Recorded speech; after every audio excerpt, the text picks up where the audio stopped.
Assalamualaikum warahmatullahi wabarakatuh. Saya diminta untuk memberikan pengantar bagi keynote speech berikutnya. Jadi ini sebetulnya adalah untuk mengantarkan narasumber-narasumber yang lain dari BCA dan dari Grab. Nanti ada dari Grab dan juga kemudian dari Pegadaian ya. Mereka akan menjelaskan mengenai bagaimana teknologi industri 4.0 dan milenial di mereka itu berkolaborasi untuk membangun suatu sistem manajemen yang handal. Dan kita sebetulnya ingin mencoba ke sana. Tapi mungkin saya akan memberikan pengantarnya saja dulu. Kalau kita berbicara mengenai birokrasi atau manajemen ASN ke depan, kita perlu memiliki acuan regulasi atau acuan arah rencana ke depan. Dan acuan-acuan ini sudah kita gunakan sebetulnya sejak awal reformasi. Jadi ketika awal Presiden SBY menjabat sebagai presiden pada periode pertama, yaitu kita sudah membuat pedoman umum reformasi birokrasi. Pada saat itu saya masih sebagai Direktur Aparatur Negara di Bappenas. Jadi saya terlibat dalam pembuatan pedoman umum reformasi birokrasi ini. Kemudian yang gelombang keduanya adalah Perpres mengenai Grand Design reformasi birokrasi. Itu tahun 2009, mulainya tahun 2010 sampai tahun 2015. Nah kemudian kita tahapan-tahapan berikutnya kita juga lakukan itu untuk fase 1 dalam pelaksanaan reformasi birokrasi, fase kedua, ketiga, sekarang ini sedang masuk fase ketiga di dynamic government.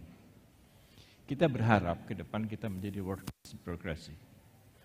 Tapi tentu menjadi world class birokrasi itu ada prerequisite-nya, ada prasyaratnya harus kita penuhi. Tanpa itu kemudian kita tidak akan mendapatkan atau bisa mewujudkan world class birokrasi itu. Kita lihat statistik ASN kita. Yang pertama adalah jumlah PNS-nya sekarang ini 3,9 juta orang. Sudah turun daripada sebelumnya. Sebelumnya sampai 4,5 juta. Tapi jumlah ini kemudian ditambah dengan pegawai pemerintah dengan perjanjian kerja. Sekarang ini jumlahnya 351.000 lebih, terutama guru. Guru kita akan menerima P3K jumlah yang besar. Ke depan, bayangan saya PNS ini akan turun drastis.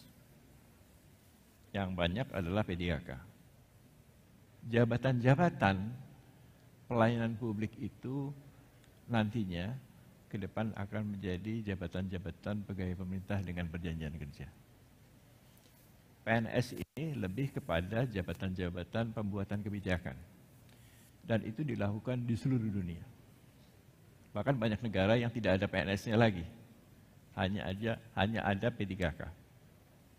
Jadi kalau di luar sana secara internasional, terminologi yang digunakan adalah civil servant dan government workers. Ada dua. Kita juga membedakan itu. Bedanya dengan di luar adalah P3K kita tidak mendapatkan pensiun. Di luar dapat. Jadi kalau kita lihat di Amerika, itu firefighters, police, social workers, teachers, health workers, itu semuanya P3K. Government workers. Bukan civil servant. Di Australia atau di New Zealand malah semuanya P3K. Karena yang pembuat kebijakannya pun itu masuk bagian dari P3K gitu. Jadi mereka hanya mengerjakan pekerjaan-pekerjaan secara project base. Kalau selesai mereka bisa keluar atau meneruskan pada proyek yang lain. Nah, itu yang pertama. Yang kedua, struktur kohortnya, struktur usianya. Struktur usia PNS kita ini adalah segitiga terbalik. Jadi besar yang di atas, yang di bawah kecil. Jadi yang tua itu jauh lebih besar daripada yang muda. Ini bukan struktur SDM yang sehat. Gitu ya. Jadi kalau kita belajar mengenai siklus, maka segitiga terbalik itu ada di paling bawah, pada titik paling bawah. Kalau kita lihat grafik sinus, gitu ya, yang segitiga terbalik paling bawah. Di sini kemudian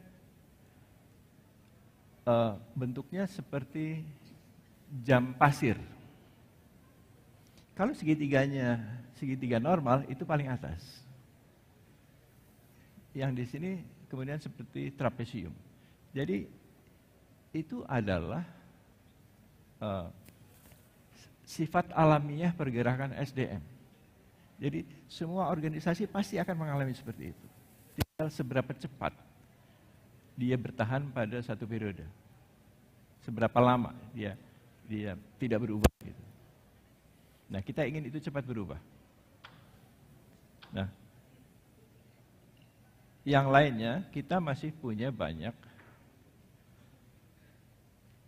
pegawai walaupun latar belakang pendidikannya S1 atau S2, tapi kompetensinya rendah. Ini nanti akan saya jelaskan di belakang. Jadi latar belakang pendidikan itu tidak berkorelasi itu, sebetulnya dengan kompetensi. Berikutnya adalah ini disrupsi yang membuat kita harus berubah sekarang. Gitu ya. Jadi yang pertama ada Industri 4.0, ini sudah sering kita ulas bahwa teknologi, baik itu teknologi komputer, komunikasi maupun transportasi, memporak-porandakan sistem kerja yang ada sekarang. Jadi ada cloud business. Cloud business itu tidak akan terjadi kalau tidak ada Industri 4.0. Cloud business itu begini, orang tidak menjual produk barang lagi. Orang menjual produk jasa. Contohnya Holcim. Holcim di Jakarta itu tidak menjual sak semen. Holcim di Jakarta menjual mix concrete. Jadi kalau cari sak semen Holcim di Jakarta nggak akan ketemu. Nggak ada. Mereka menjualnya dalam bentuk truk mix concrete. Anda butuh berapa meter kubik gitu. Jadi dia tidak menjual semen, padahal itu pabrik semen gitu.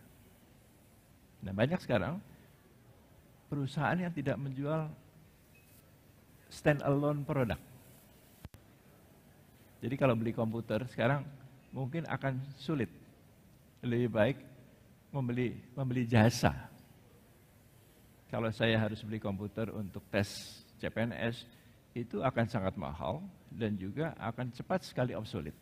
Cepat sekali kadaluarsa, expire teknologinya. Jadi yang dilakukan adalah menyewa. Ini cloud business karena kita membeli jasa, bukan membeli barang lagi. Gitu. Dan banyak sekali sistem cloud business seperti ini yang muncul. Jadi gelodok itu yang begitu ramainya, tiba-tiba dalam sekejap hilang. Sepi, tidak ada yang jualan di sana. Kemudian millennials. Millennials ini istilahnya millennial kills everything. Ya. Dia memporak-porandakan budaya kerja, sistem kerja, cara kerja, proses bisnis yang ada sekarang. Mereka menginginkan lebih dari itu. Yang menuntut itu adalah milenial. Mereka tidak nyaman kembali ke kantor WFO kalau pekerjaan itu bisa mereka selesaikan di mana saja. Nah, itu sudah terjadi di di luar pemerintahan. Kalau bapak-bapak, ibu-ibu di Jakarta ke kafe pada siang hari atau pagi hari, nggak akan dapat tempat. Semua tempat duduk sudah terisi oleh milenial yang bekerja. Jadi mereka tidak bekerja di kantor lagi, tapi mereka bekerja di mana saja. Dan kita perlu mengakomodasi keinginan itu, karena ke depan orang pasti akan bekerja di mana saja. Nah, yang ketiga adalah COVID. COVID ini mempercepat proses perubahan yang tadinya dimotori oleh industri 4.0 dan millennials itu. Kita lihat teknologi itu berkembang dengan sangat cepat. Setiap 6 bulan, konsepnya naik 1G. Jadi 5G, 6G, 7G, itu teknologinya secara konseptual berkembang setiap 6 bulan. Masalahnya adalah diimplementasi. Implementasinya butuh waktu yang lebih lama daripada perkembangan konsep teknologinya. Jadi bayangkan saja, 5 tahun dari sekarang, 10 tahun dari sekarang, mungkin orang sudah bekerja dalam konsep, misalnya masih dengan sistem G, itu mungkin sudah 10G atau lebih dari itu. Dan itu akan mengubah banyak sekali proses bisnis yang akan kita lakukan. Perubahan teknologi itu tidak dibarengi dengan perubahan dari sisi manajemennya. Manajemennya selalu terlambat untuk bisa mengakomodasi dan beradaptasi dengan perubahan teknologi tadi. Nah, ini yang kita perlu manfaatkan sebetulnya, perubahan-perubahan teknologi itu secepat mungkin agar kita bisa mengubah proses bisnis yang ada sekarang. Dulu, ketika saya belajar computer science, itu hierarkinya masih, modelnya masih hierarki. Jadi masih yang belakang, yang paling bawah adalah data entry, kemudian naik lagi ke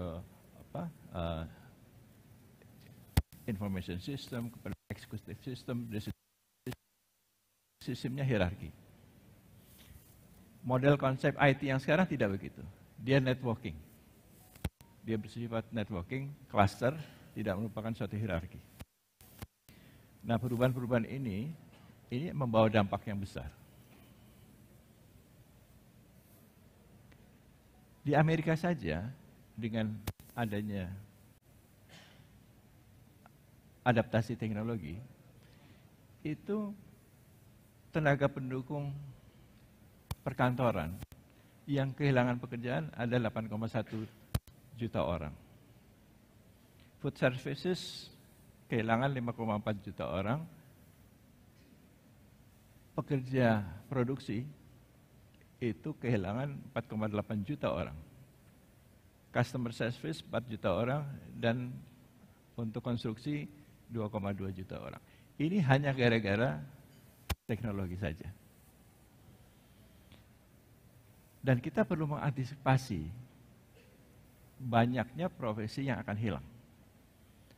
4 tahun yang lalu dalam Rakornas Kepegawaian di BSD, di ICE, itu para pakar sudah mengatakan bahwa 70% profesi yang ada sekarang ini akan hilang. Extinct, tidak ada lagi. Berarti akan ada 70% profesi yang baru. Yang 30% sisanya juga tidak akan sama, tetapi juga akan evolve, akan berubah, berevolusi. Jadi dalam 10 tahun dari sekarang, ini pekerjaannya sudah akan berubah. Jadi saya harus melakukan evaluasi sangat terhadap jabatan fungsional yang ada sekarang. Apakah misalnya peranata komputer masih dibutuhkan? Karena peranata komputer itu hanya data entry operator sebetulnya. Atau dia dirubah sama sekali. Jadi apa? Misalnya menjadi virtual designer, menjadi artificial intelligence engineers, menjadi big data analyst. Jadi tidak ada lagi peranata komputer, karena peranata komputer itu adalah kompetensi dasar yang harus dimiliki oleh semua ASN. Tidak bisa tidak. Jadi ke depan pasti akan berubah. Kita sekarang, saat ini, adalah melakukan proses digitasi. Digitizing sama digitalisasi, Digitalisasi itu dua hal yang berbeda. Digitizing itu adalah proses menggunakan teknologi informasi. Manual, tapi teknologinya menggunakan teknologi informasi. Itu digitasi atau digitizing. Digitalisasi adalah merubah proses bisnis menjadi digital. Itu dua hal yang berbeda. Jadi kita sering kali menggunakan kata digitalisasi sebetulnya untuk digitasi. Digitasi itu digitizing. Sekarang ini kita manual, besok pakai komputer. Itu bukan digitalisasi, itu digitizing, digitasi. Jadi ke depan kita perlu merubah proses bisnisnya. Kalau kita betul-betul ingin menjadi digital government, bukan melakukan sesuatu dengan teknologi komputer, tapi menjadi bagian dari digital government. Nah, semuanya berubah. Pekerjaan berubah. Pekerjaan akan sangat menuntut kemampuan teknologi digital. Sekarang ini hampir tidak mungkin kita tidak melakukan pekerjaan itu secara digital. Apa konsekuensinya? Banyak sekali.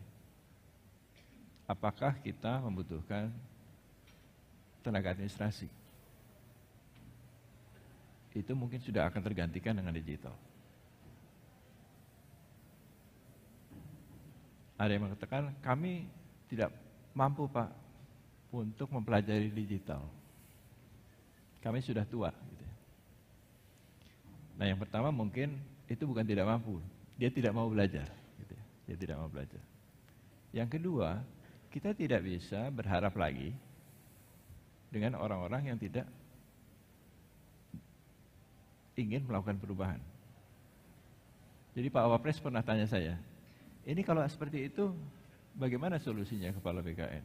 Saya tidak punya jawaban Pak, cuman mungkin saja bisa kita lakukan WFA secara permanen. Jadi ya sudah, mereka WFA untuk mereka kan bukan working from home, tapi one of free holiday. Jadi nggak ngapa-ngapain, karena mereka pertama tidak memiliki kompetensi, tidak memiliki infrastruktur, tidak ada sarana teknologinya juga. Keluarnya dari ucapannya nggak ada pulsanya Pak. Gitu. Nah jadi ini kemudian akan menghambat. Survei Google dari 100% ASN yang bekerja WFA. Karena ketika 3 bulan awal itu kita melakukan WFA 100%. 30% mengatakan bahwa mereka bekerja lebih berat. 40% mengatakan mereka sama beban pekerjaannya. 30% sisanya tidak menjawab. Mungkin lebih ringan atau tidak bekerja gitu ya. Jadi dari data itu saja sebetulnya kita tahu 30% ASN nggak ngapa-ngapain. Itu pun kalau mau ingin diperas lagi yang 40% ini, kalau mereka dipaksa untuk bekerja lebih berat, bisa juga gitu. Mungkin separuhnya tidak melakukan apa-apa. Jadi PNS kita too many, but not enough dari sisi kompetensinya. Tempat bekerjanya juga berubah. Ketika WFO, banyak yang bertanya, Pak, kita kan sudah selama hampir 2 tahun ini melakukan WFA, oke-oke aja tuh, kinerja kita terpenuhi, pelayanan publik tercapai. Apakah kami harus WFO? Kalau jawabannya mereka boleh WFA, kemudian mereka akan tanya lagi. Kalau kami WFH, itu pekerjaan kami dari jam berapa sampai jam berapa? Saya belum bisa menjawab, jadi ya biasanya jam 8 sampai jam 4 itu. Mereka akan bertanya lagi. Kalau saya bisa menyelesaikan pekerjaan saya lebih cepat, apakah saya bisa menggunakan sisa waktu untuk diri saya? boleh saja. Untuk apa sih? Kami ingin membuat startup. Anak-anak muda ini ingin melakukan sesuatu. Nah, kalau semuanya begitu, mereka bisa bekerja paruh waktu saja. Pertanyaannya, apakah kita butuh full-time ASN? Kalau kita tidak butuh full-time ASN, apakah kita butuh PNS? Ini trend of logic yang mungkin kita perlu perhatikan. Karena mungkin arahnya akan ke sana. Gitu. Interaksinya juga berubah. Kita sekarang masih menggunakan rational hierarchy. Tapi sebetulnya tidak ada yang menggunakan itu secara penuh. Rational hierarchy itu ada saringan informasi. Tapi dengan WhatsApp saja, itu informasinya langsung ke atas. Tidak ada saringan lagi. Tidak ada lagi misalnya rapim-rapim secara fisik. Semuanya bisa dilakukan melalui WhatsApp group. Itu adalah bentuk non-hierarchical. Nah, ini contohnya. Kita lihat bentuk digital itu seperti sebelah kanan. Seperti brain pulse. Sedangkan organisasi kita seperti itu. Pertanyaannya, apakah organisasi hierarki itu bisa memanfaatkan secara maksimal digital networking? Jawabannya tidak. Jadi bagaimana kita harus menjadi organisasi digital? Apakah mungkin? Sekarang tidak. Tapi kita harus ke sana. Jadi ada tahapan-tahapan. Tahapan yang pertama adalah dengan mencoba mengcluster. Memendekkan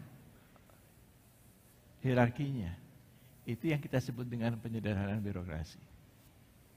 Tapi ini bukan tujuan. Ini adalah sasaran antara sebetulnya. Yang kita inginkan adalah bagaimana kita kemudian memiliki suatu digital networking organization. Jadi kalau ada kita ribut-ribut RB sekarang, itu bukan akhir, itu tahapan. Tahapan untuk menuju digital organization. Nah, seperti ini gambarnya. Jadi kita sekarang di tengah dengan penyederhanaan birokrasi itu, kita harusnya sudah di tengah. Jadi lebih flat, lebih menjumpai matrix. Walaupun proses bisnisnya belum kita lakukan. Kita baru mengubah jabatan-jabatannya saja. Baru mengubah posisi-posisinya. Tapi proses bisnisnya belum seperti matrix. Jadi kita masih fungsional rasa struktural. Belum betul-betul menjadi organisasi matrix. Nanti kita akan menjadi star organisasi bintang, networking. Nah, ke depan cara kerja kita berubah. ASN itu bukan satu-satunya lagi di pemerintahan sebagai variabel yang bisa menyelesaikan pekerjaan. Karena ada crowdsourcing. Kalau ada crowdfunding, ini ada crowdsourcing. Jadi sekumpulan orang yang bisa menyelesaikan pekerjaan-pekerjaan yang tadinya dilakukan oleh ASN. Dan itu akan banyak tersedia.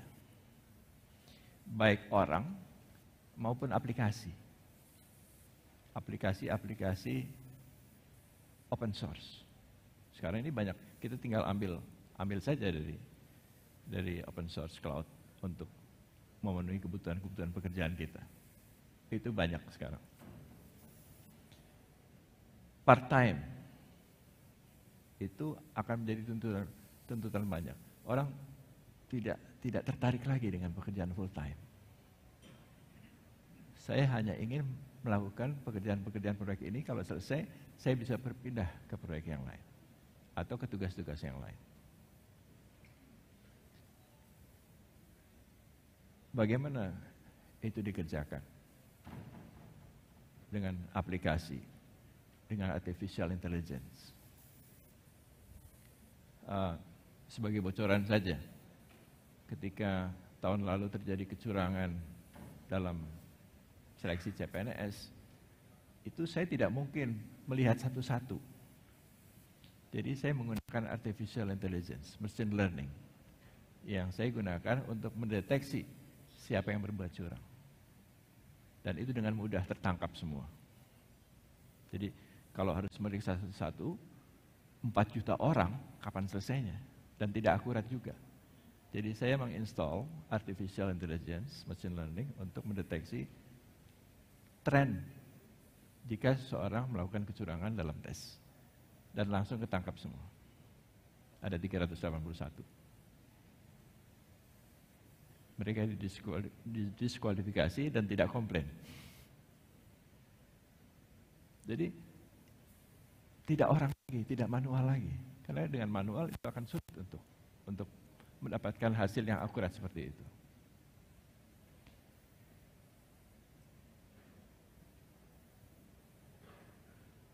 Bagaimana cara kita menyelesaikan pekerjaan? Bisa remote workers, bisa collocation di tempat lain mengerjakan. Ketika di Aceh, saya dengan Pak Takwalah dulu di BRR Aceh, itu berdiskusi dengan Big Five Consulting mengenai bagaimana kita menangani satu isu. Sampai jam 1, jam 2, jam 3 malam ya. Kemudian saya bilang, oke, let's call a day off.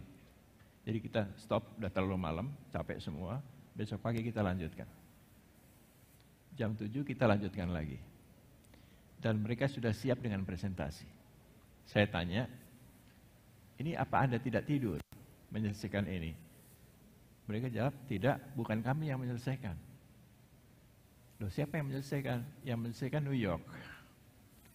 Jadi selesai diskusi, mereka kirim ke New York, karena berbeda 12 jam, New York menyelesaikan, kirim balik lagi. Itu adalah collocation workers.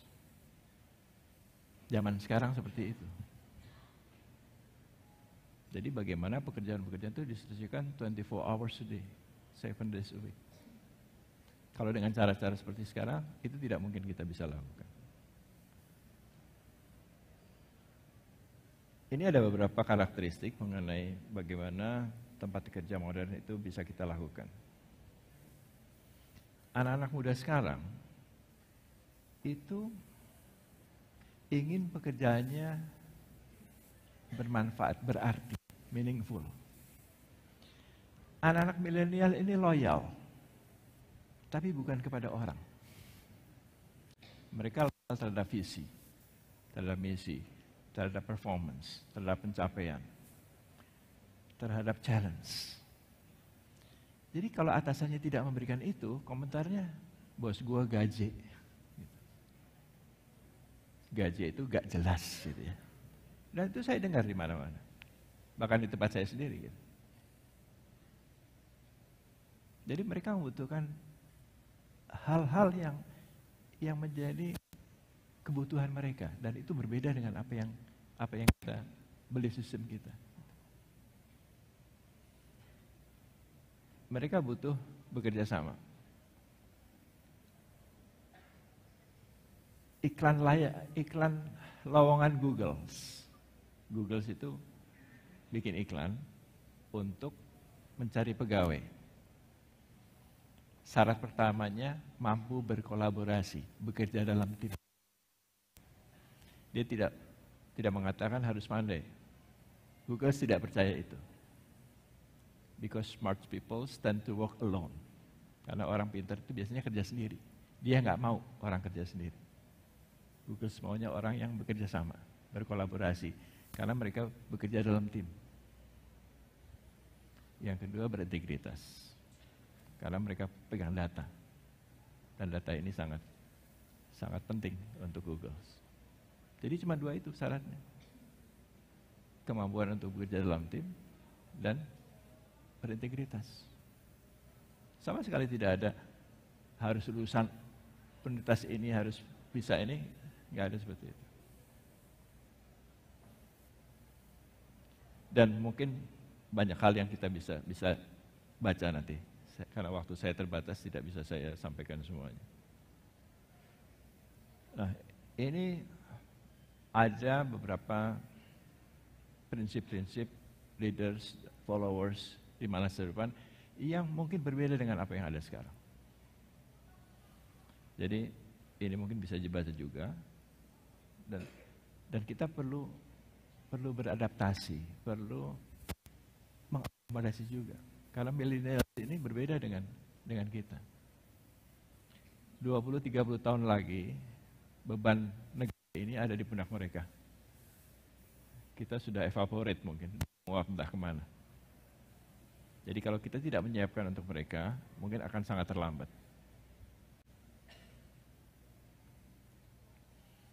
Nah, ada culture, budaya kerja yang baru, yang diperlukan. Ada mindset baru, ada skills baru yang sekarang mungkin belum ada. Jadi, bagaimana kita bisa lincah bekerja? Bagaimana kemudian kita bisa mencoba keluar dari pakem? Karena banyak sekali aturan-aturan yang membuat kita tidak bisa leluasa untuk melakukan inovasi. Jadi saya harus berkali-kali melanggar aturan untuk membuat satu sistem. Tapi harus dihitung secara risk manajemennya, gitu ya. Kalau kita ingin keluar dari sistem, kita harus menghitung risk manajemennya, manajemen risikonya. Ini ada skill-skill baru, ada keterampilan, ada kompetensi baru yang sekarang tidak ada, yang akan dibutuhkan. Saya tidak tahu berapa dari kita yang punya akun medsos. Saya terpaksa punya Twitter, Instagram, Facebook, TikTok gitu ya. Karena saya harus memonitor ASN. Karena kalau saya tidak punya itu, saya tidak bisa melihat ini milenial lagi ngapain nih gitu. Dan berapa dari kita yang punya akun-akun medsos seperti itu?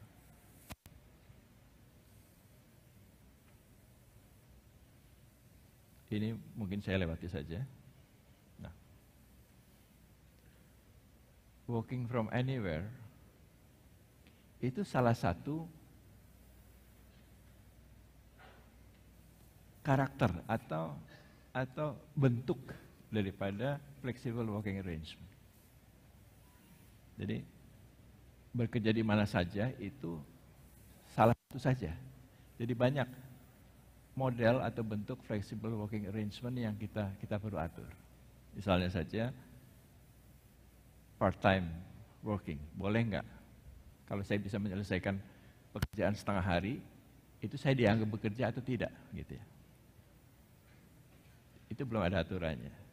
Atau bolehkah saya kemudian membagi pekerjaan di antara tim itu? Tapi dengan benefit dan kontribusi yang bisa diatur juga. Saya sedang tidak ada waktu. Kemudian, mau nggak Anda mengerjakan sebagian dari pekerjaan saya? Dia bilang, oke, saya bisa handle kok. Gitu. Ini kinerjanya ke siapa? Gitu. Apakah itu boleh dilakukan seperti itu? Gitu. Nah, ini juga belum ada aturannya. Kemudian, flexible benefit.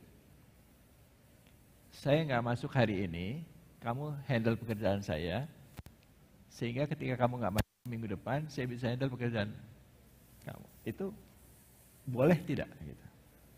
Jadi banyak hal yang perlu kita atur dalam melakukan suatu flexible working arrangement. Dan ini sudah terjadi di banyak negara. Sudah banyak sekali negara yang melakukan ini.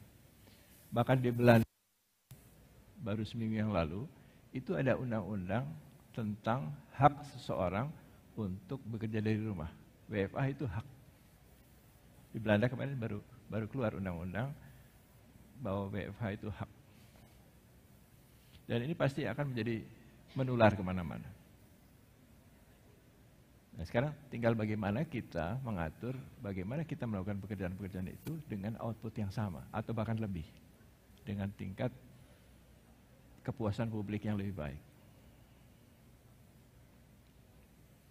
Ini yang terakhir. Kita maunya jadi world class birokrasi, sistemnya berubah dengan digital government. Gitu ya. Ini adalah assessment center, 9 grid box. Yang kita inginkan adalah ASN yang 4 kotak teratas itu. Yang sebelah kiri adalah performance, yang di bawah ini adalah kompetensi. Atau mungkin kalau saya menggunakan gambar ini lebih baik lagi.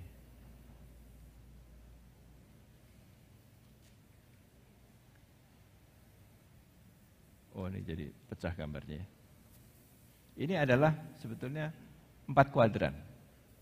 Kuadran yang paling atas itu adalah star. Kalau seseorang kompetensinya tinggi dan performance-nya tinggi, dia star. Kalau seseorang performance-nya tinggi, tapi kompetensinya tinggi, tapi performance-nya rendah, dia disebut dengan workhorse.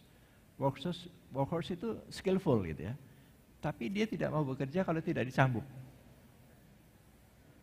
Jadi kuda pekerja itu sudah tahu sebetulnya dia harus bekerja apa, tapi perlu dicambuk. Nah, kalau motivasinya tinggi, performance-nya tinggi, tapi dia kompetensinya rendah, dia disebut dengan trainee. Dia mau belajar. Ini orang-orang seperti ini perlu diberikan kesempatan untuk lebih memiliki kemampuan. Kalau kompetensinya sudah rendah, kemudian juga kinerjanya rendah, itu disebut dengan deadwood, kayu mati.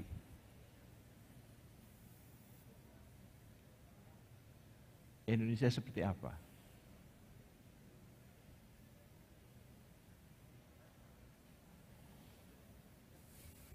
Ini hasil assessment center yang bisa dikumpulkan di BKN, data-datanya. Jadi yang star itu hanya 11,52%. Bandingkan dengan yang deadwood. Deadwood ini hampir 35%. Jadi ASN Indonesia itu hampir 35%-nya deadwood. Dan kita ingin berbicara mengenai world class birokrasi, kita ingin berbicara mengenai digital government. Sedangkan SDM-nya seperti itu. Jadi ini paradoks. Kita harus segera selesaikan masalah ini. Nah, tentu ini membutuhkan dukungan kebijakan yang panjang dan konsisten. Nah, mudah-mudahan ini bisa menjadi pembuka dari narasumber-narasumber berikutnya untuk memberikan contoh sebetulnya bagaimana mereka melakukan perubahan secara signifikan dan kritis di masing-masing instansinya, di masing-masing perusahaannya, baik di BCA, di Grab, maupun di Pegadaian. Ini akan menarik karena cerita mereka mungkin bisa memberikan inspirasi bagi kita bagaimana kita harus mengejar ketertinggalan itu. Saya kira itu yang dapat saya sampaikan sebagai presentasi pembuka. Mudah-mudahan ini bisa memberikan manfaat bagi kita semua. Terima kasih atas perhatiannya. Billahi taufiq wal hidayah. Wassalamualaikum warahmatullahi wabarakatuh. Waalaikumsalam warahmatullahi wabarakatuh.